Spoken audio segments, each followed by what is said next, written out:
Family life moves fast, and sometimes it's those special moments of life that just get lost in the shuffle and just pass us by. That's why this New Year's, I've got 15 resolutions to help you capture and document those special moments of life and be able to remember them forever. Hey everyone, my name is Zach. I'm a photographer and videographer, but more important than that, I'm a husband and a father. And today I've got 15 New Year's resolutions for better documenting your family life. So let's not waste any time and jump right into the first one, which is capture a single photo every day for 365 days.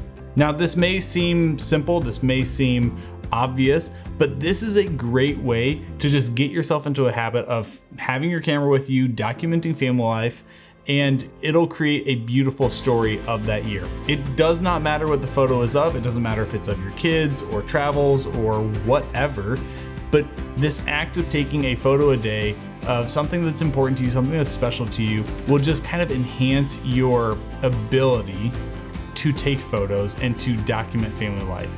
Sure, your skills as a photographer may increase, but more so what this one will do will get you in the mindset of documenting family life. Number 2 is create monthly photo challenges. So maybe each month you designate a theme. So for January, it's winter coziness. So document and take some photos of the winter coziness of you and your family sitting by the fire or sitting under blankets or maybe going out and throwing snowballs. Document that, and then at the end of the month, you'll have a series of photos that all tie into this theme around the month. And then maybe if you want to take a step further, at the end of the year, you can compile all these photos into a photo book, and you've got a simple year-end photo album of your family. Number 3 is the Candid photo challenge. Posing photos is fine, it's great. Trying to get our kids to look and smile, it's fine. There's nothing wrong with them. But maybe it's time to try and take candid photos, because to me personally, I love candid photos. I think they show us the real beauty of life. I think you see the authentic moments in life. So maybe a challenge for you is to only take candid photos. Try not to pose anything. Try just to catch your kids laughing and smiling. Try to catch your wife, chilling on the couch, whatever it may be. Just try to capture those candid moments of life. Let's see how special they turn out to you. Number 4 is the 5-minute recording challenge. And this is one that I personally try to do every year.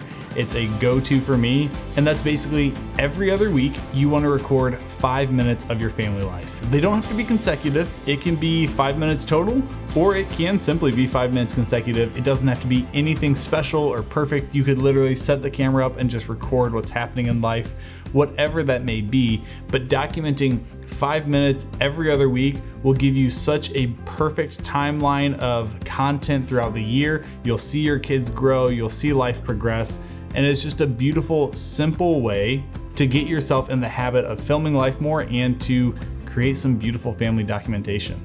Number 5 is monthly recap challenge. So whether you're working with photos or videos, at the end of every month, the challenge is to compile that all into something. If you're doing photos, maybe you can create a photo book or a scrapbook or a photo album, whatever that might be.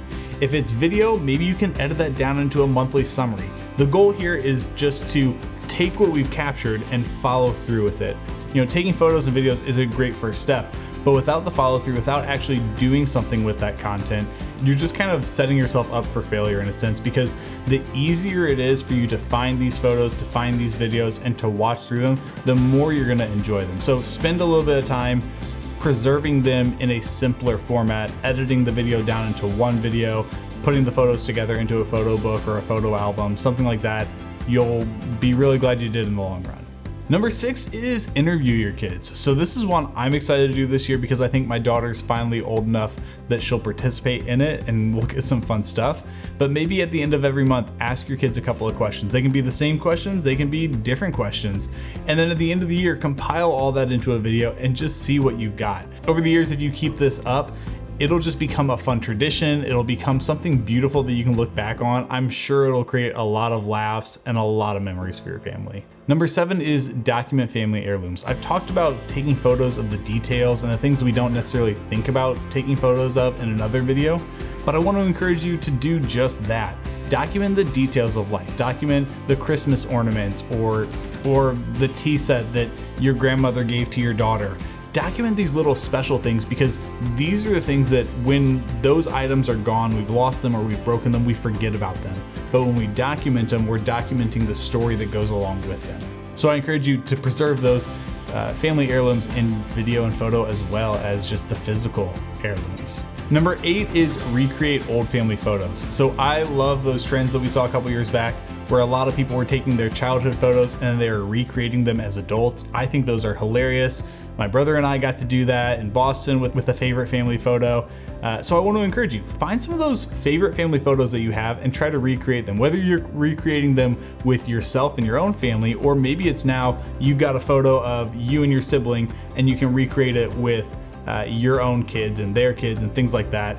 Number 9 is film a day in the life. So every month, pick a single day that you're just going to film the day. It does not have to be perfect. It does not have to be beautiful. You're just simply documenting day, from getting ready for school, dropping the kids off, going to work, having lunch, stuff like this. Maybe it's a Saturday where you can go to the kids' soccer games and do all the fun stuff together as a family, but just document life and compile that down into a video.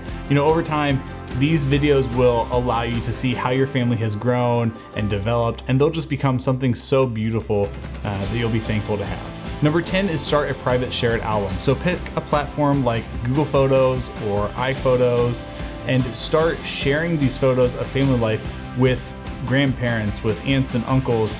Allow other people to add those photos. It's a real simple way to keep up with everyone, see what's going on in other people's lives, see the photos that are special, and then just be able to interact with each other through that.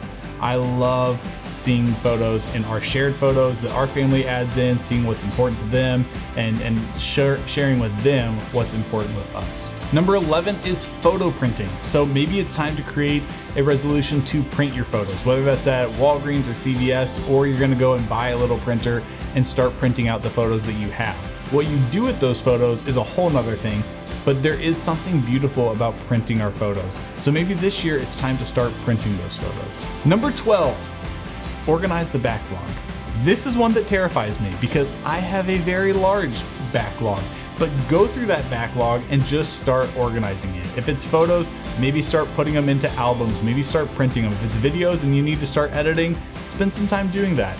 You know, I've said it before and I'll say it again, the easier it is for us to go back and look at these photos and videos, the more likely we're gonna enjoy it and actually look back on them. So go ahead and kick backlog in the butt today and start working on that. Number 13, learn something new. Maybe you've been into photography and it's time to get into videography, or maybe you've been into videography and it's time to get into photography, or maybe play with a new camera or things like that. You don't have to break the bank here, but maybe it's time to just try to develop a new skill around documenting your family life. It could even be something as simple as scrapbooking. My wife started scrapbooking last year and has fallen in love with it. And I think that's just something so cool and so fun. It shows off your creativity. So maybe now it's time to try something new. Number 14, maybe it's time to start experimenting with a new format, whether it's a photo or video. Maybe you've been only taking digital photos. Maybe you can try taking some film photos. Or maybe you can take photos in black and white or only edit in black and white. Maybe if you're into video, again, you can always get into film. You can get into Super 8 or things like that. But trying something new allows you to pursue a new realm of creativity. It allows your photos and your videos to kind of grow. It allows you to grow. And I think creative challenges like these can allow you to see your family in a fresh and artistic point of view. So try that out this year. And number 15, hand your kids the camera, if they're old enough. Mine are still, it depends on the camera. But if your kids are old enough and responsible enough to have a camera, maybe it's time that you start giving them the camera and allowing them to document life. If your kids are still maybe a little too young, maybe you can try something like the Insta360 Go 3S where you pop it onto them and then you just let them run around and document life. Whatever it may be, allowing your kids to get into photography and videography, one, is just a beautiful skill to have. It's a fun thing to enjoy, but also it allows them to have a voice in documenting family life. I look back on some of the videos that I took as a kid, and while they're incredibly embarrassing to watch back now, they're also hilarious. And same for my wife. And so allowing them to kind of get into the family documenting will just be so beautiful and special for them. You know, life is messy, life is crazy and chaotic when we have kids, and even when we don't have kids. but life is also beautiful and it's worth documenting. So I hope one of these different challenges resonated with you. I hope you put it into your New Year's resolutions, and I hope it helps you to document family life more. I would love to hear from you. Which one is the one that you're gonna jump into, or is there ones that I've forgotten that maybe you can share with other people in the comments? Give some ideas. Let's create some community here and share how are we gonna document family life this year. I would love to hear about it. If you enjoyed this video, please hit that like button, subscribe if you're not already, and I'll see you in the next video.